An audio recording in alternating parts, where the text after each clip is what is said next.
ان شانئک هو الابتر۔ بسم اللہ الرحمن الرحیم۔ قل یا ایھا الکافرون لا اعبد ما تعبدون ولا انتم عابدون ما اعبد ولا انا عابد ما عبدتم ولا انتم عابدون ما اعبد لکم دینکم ولی دین۔ صدق اللہ مولانا العظیم۔ سورہ الکوثر اور سورہ الکافرون کی یہ آیات ہیں۔ سورہ الکوثر مکی سورہ مبارکہ ہے اور یہ بڑے مشکل دور سے تعلق رکھنے والی سورت ہے۔ نبی کریم صلی اللہ علیہ وسلم مخالفین کی طرف سے طرح طرح کے جو اعتراضات تھے، ان کی سختیاں تھیں، ان کی وجہ سے کچھ فکر مند بھی تھے۔ اللہ تعالیٰ نے آپ کو تسلی دی ہے اس مختصر سورہ مبارکہ میں۔ آپ صلی اللہ علیہ وسلم کو اللہ تعالیٰ نے بیٹا عطا کیا تھا جس کا نام قاسم تھا، اور اس کے بعد بیٹی تھیں حضرت زینب۔ ان کے بعد پھر اللہ نے آپ کو ایک بیٹا دیا جن کا نام عبداللہ تھا، اور پھر 3 بیٹیاں عطا کی تھیں، حضرت ام کلثوم، حضرت فاطمہ اور حضرت رقیہ۔ تو جب آپ کے بڑے بیٹے حضرت قاسم کا انتقال ہوا تو ظاہر ہے کہ اولاد کے انتقال پر ہر باپ رنجیدہ تو ہوتا ہے، لیکن مخالفین نے اس پر خوشیاں منائی۔ اور پھر جب آپ کے دوسرے بیٹے حضرت عبداللہ کا انتقال ہوا تو انہوں نے آپ کو طعنہ دینا شروع کیا کہ لو اب کیا رہا آپ کا باقی، آپ کی جڑ کٹ گئی ہے اور آپ بے نام و نشان ہونے والے ہیں۔ اور آپ کا چچا ابو لہب جس کا گھر بالکل آپ کے گھر کے ساتھ تھا، ظاہر ہے پہلے خبر ساتھ والے کو ہی پہنچتی ہے۔ تو جب حضرت عبداللہ کا انتقال ہوا تو اس نے قریش کو جا کر یہ خوشخبری سنائی اور کہا کہ یہ بے نام و نشان ہو گئے ہیں، اب ان کا کوئی آگے سلسلہ نہیں رہے گا۔ ظاہر ہے کہ انسانی دل تھا آپ کے اندر بھی، آپ کو اس پر صدمہ ہوا۔ اللہ تعالیٰ نے آپ کو خوشخبری دی ہے، فرمایا کہ انا آتیناک الکوثر، اے نبی صلی اللہ علیہ وسلم ہم نے تو آپ کو کوثر عطا کی۔ کوثر کثرت سے ہے، یعنی دنیا میں کسی کا نام لینے والے اتنے لوگ نہیں ہوں گے جتنا آپ کا نام لینے والے ہوں گے۔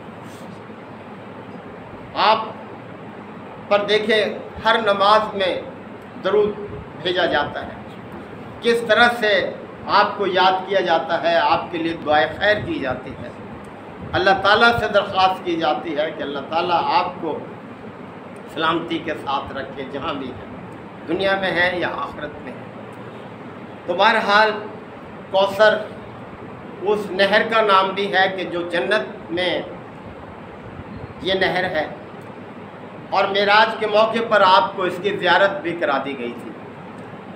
اور اسی طرح سے کوثر سے مراد وہ حوض بھی ہے جو میدان حشر میں آپ کو عطا کیا جائے گا۔ اور آپ صلی اللہ علیہ وسلم سے روایات ہیں کہ آپ نے فرمایا کہ سب سے پہلے میں ہی اس حوض پر پہنچوں گا، اور یہ حوض میدان حشر میں اسی نہر کے پانی سے بھرا جائے گا جو جنت میں ہے، کوثر نہر۔ اور آپ صلی اللہ علیہ وسلم کا ارشاد ہے کہ اس حوض سے میں اپنی امت کو پانی پلاؤں گا، جبکہ ہر طرف العطش العطش کی آواز ہوگی کہ پیاس پیاس۔ اور اس کا پانی نہایت شفاف ہے، دودھ کی طرح، اور اس کا ذائقہ، اس کی مٹھاس شہد سے بھی زیادہ اچھی، اور اس حوض کے پیندے کی جو مٹی ہے وہ بہت خوشبو والی ہے، یعنی یہ صفات ہیں اس حوض کی۔ اور آپ نے فرمایا کہ وہی اس سے دور رکھا جائے گا جو مجھ سے بغض رکھنے والا ہوگا، جو میری مخالفت کرنے والا ہوگا۔ اور اس سے پانی پینے والے کو اس وقت تک پیاس نہیں لگے گی جب تک وہ جنت میں داخل نہیں ہو جائے گا۔ تو آپ صلی اللہ علیہ وسلم کو تسلی دی گئی ہے کہ لوگ باتیں بناتے ہیں، بناتے رہیں، لیکن اے نبی صلی اللہ علیہ وسلم، جیسے کہ پچھلی آیات میں بھی آیا کہ وَرَفَعْنَا لَكَ ذِكْرَكَ، ہم نے تو آپ کے ذکر کو بلند کر دیا ہے۔ یعنی نہ صرف یہ کہ زمین پر انسان آپ پر درود و سلام بھیجنے والے ہیں، آسمانوں پر فرشتے بھی آپ پر یہ کام کر رہے ہیں، اور اللہ تعالیٰ خود آپ پر درود و سلام بھیجتا ہے، جیسے کہ فرمایا قرآن مجید میں ہی اللہ تعالیٰ نے کہ ان اللہ و ملائکتہ یصلون علی النبی۔ تو اتنا آپ کا ذکر بلند ہے، یہ باتیں بناتے ہیں تو بناتے رہیں۔ تو آپ صلی اللہ علیہ وسلم کو اس چھوٹی سی سورہ مبارکہ میں بہت بڑی خوشخبری دی گئی ہے کہ آپ کے لیے جنت میں بھی ایک نہر ہے کوثر، اور میدان حشر میں بھی آپ کو حوض عطا کیا جائے گا، اور آپ ہی اس کے مالک ہوں گے۔ آپ جس کو چاہیں گے وہ پانی اس سے پیے گا، آپ جس کو نہیں چاہیں گے وہ اس سے پانی حاصل نہیں کر سکے گا۔ تو فرمایا کہ انا آتیناک الکوثر، اے نبی صلی اللہ علیہ وسلم ہم نے آپ کو کوثر عطا کی ہے، فصل لربک وانحر، بس آپ اپنے رب کے لیے نماز پڑھیں اور قربانی کریں۔ یعنی 5 وقت نماز کی طرف اشارہ ہے۔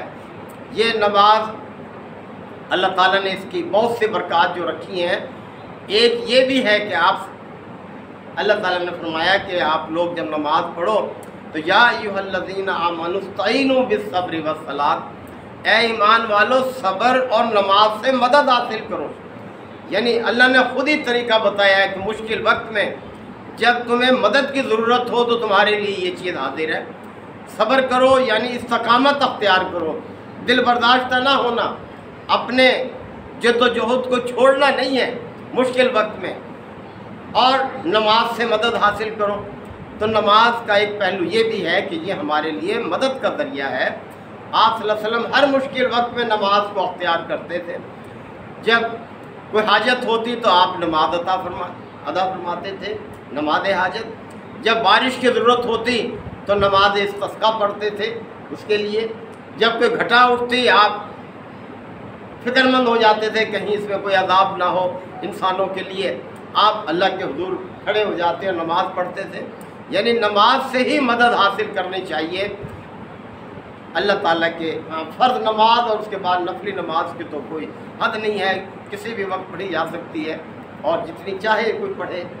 تو فرمایا کہ فصل لربک وانحر، اب قربانی، یعنی لوگ جو تھے اپنی مرادوں کے لیے بتوں کے آگے چڑھاوے چڑھاتے تھے، جبکہ اللہ تعالیٰ نے اس چیز سے روکا۔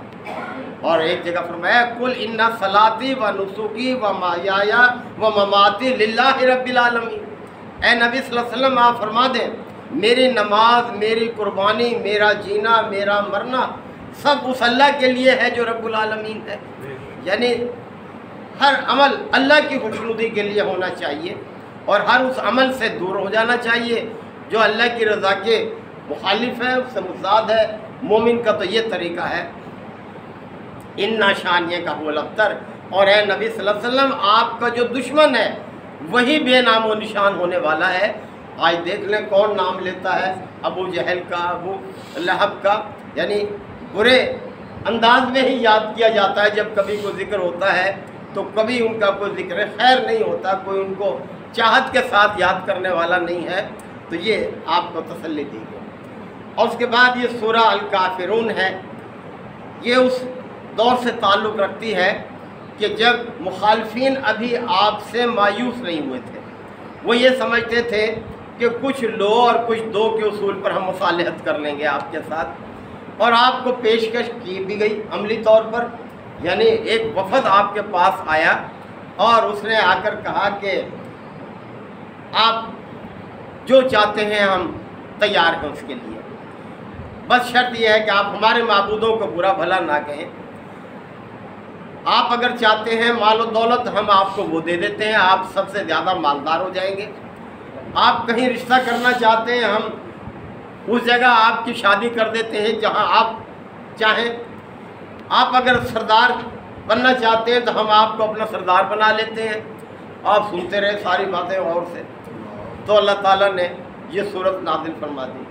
کہ ان دین عند اللہ الاسلام، ایک اور مقام پر ہے کہ اللہ کے نزدیک دین تو ہے ہی اسلام، اور پھر یہ کہ ادخلوا فی السلم کافہ، دین میں پورے کے پورے داخل ہو جاؤ. یعنی پھر اختیار نہیں ہے کسی شخص کو جو یہ کہے کہ میں مسلمان ہوں، اسے اللہ کے دین کی ہر شک کو قبول کرنا پڑے گا اور ہر اس بات کو ترک کرنا پڑے گا جو اللہ کے دین سے متصادم ہے، اس کے خلاف ہے. یعنی دین پوری کی پوری ایک اکائی ہے. اس میں ایسا نہیں ہو سکتا کہ کچھ باتیں ہم اختیار کر لیں اور کچھ اپنی مرضی کر لیں یا کسی اور کی مرضی قبول کر لیں، ایسا ہرگز نہیں ہے. تو دو ٹوک الفاظ میں اللہ تعالیٰ نے یہ صورت نازل فرما دی آپ صلی اللہ علیہ وسلم کے لیے کہ آپ کہہ دیجئے، اعلان کر دیجئے، بھئی مانتے ہو مانو، نہیں مانتے نہ مانو. تو یہ ہے کہ کل اے نبی صلی اللہ علیہ وسلم فرما دیں یا ایھا الکافرون، کہ اے کافرو، اے انکار کرنے والو، لا اعبد ما تعبدون، میں بندگی نہیں کرتا جن کی تم بندگی کرتے ہو. یعنی دو ٹوک ہے بات. یہ آنا ہے پوری طرح سے آؤ اسلام میں، نہیں آنا تو مت آؤ. میں تو تیار نہیں ہوں اس چیز کے لیے کہ میں کچھ اپنی منوا لوں، کچھ تمہاری مان لوں. ولا انتم عابدون ما اعبد، اور نہ تم اس کی عبادت کرنے والے ہو جن کی عبادت میں کرتا ہوں. یعنی تم اور میں بالکل ایسے ہے جیسے زمین اور آسمان کا فرق ہے. ولا انا عابدم، اور نہ میں اس کی عبادت کرنے والا ہوں، ما عبدتم، جس کی تم عبادت کرتے ہو. ولا انتم عابدون ما اعبد، اور نہ تم اس کی عبادت کرنے والے ہو جس کی عبادت میں کرتا ہوں. یعنی دو ٹوک ہے بات، کوئی مصالحت کی گنجائش ہی نہیں ہے. لکم دینکم ولی دین، تمہارے لیے تمہارا دین، میرے لیے میرا دین. یعنی طریقہ زندگی اللہ نے انسانوں کے لیے ایک ہی رکھا ہے، حضرت آدم سے لے کر اور نبی کریم صلی اللہ علیہ وسلم تک. اور وہ طریقہ زندگی، اس کا نام کیا ہے؟ ان الدین عند اللہ الاسلام. اللہ کے نزدیک دین، طریقہ زندگی تو صرف اسلام ہے، اور اس ساری تعلیمات ایک ہی ہیں تمام پیغمبروں کی. یعنی ایک ہی دین ہے. اور ہوا سماکم المسلمین من قبل وفی ھذا، تو جو بھی اللہ کے دین کو قبول کرنے والا ہے، اللہ نے فرمایا اس نے تمہارا نام مسلم ہی رکھا ہے، اس قرآن مجید میں بھی اور اس سے پہلی کتابوں میں بھی. یعنی سب دین کو قبول کرنے والے، اللہ کے دین کو قبول کرنے والے، ہاں کسی پیغمبر کی امت ہو، وہ سب کے سب کیا کہلاتے ہیں؟ مسلم کہلاتے ہیں. اللہ نے ان کا نام مسلم رکھا ہے اور ہمارا نام بھی اسی طرح سے مسلم ہے. تو یہ دو ٹوک انداز میں اللہ تعالیٰ نے وضاحت فرما دی کہ دین ایک اکائی ہے، جسے قبول کرنا ہے پورا کا پورا اس کو قبول کرے، جو نہیں کرتا وہ اپنے انجام کا خود ذمہ دار ہے. اللہ تعالیٰ ہمیں آیات کو سمجھنے کے عمل کی توفیق عطا فرمائے. وآخر دعوانا الحمدللہ وکفا وسلام علی عبادہ الذین اصطفیٰ. ربنا آتنا فی الدنیا حسنہ وفی الآخرۃ حسنہ وقنا عذاب النار وادخلنا الجنۃ مع الابرار یا عزیز یا غفار یا رب العالمین. اللہم انک عفو تحب العفو فاعف عنا. اللہم من احییتہ منا فاحیہ علی الاسلام ومن توفیتہ منا فتوفہ علی الایمان. یا شافی الامراض اشف مرضانا ومرضى المسلمین. یا قاضی الحاجات اقض حاجاتنا وحاجات المسلمین. اللہم اعز الاسلام والمسلمین. اے پروردگار، دنیا میں جہاں جہاں مسلمان ظلم کا شکار ہے، یا اللہ ان کو ظلم سے نجات عطا فرما.